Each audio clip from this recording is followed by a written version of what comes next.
po si Paulo dahil sable operator ng IFCC Legazpi. Nag-run po yung machine ng 6 days na may total of 9 meters. Printer head clean.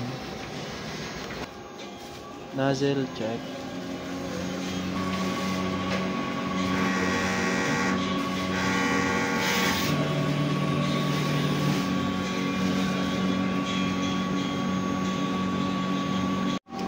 Punas ng capping at wipe after head clean.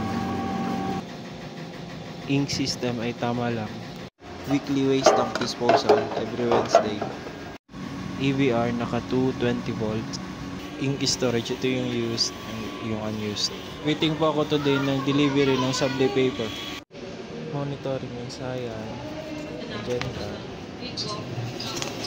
yellow, black, and yung sable roll. Sable daily output monitoring.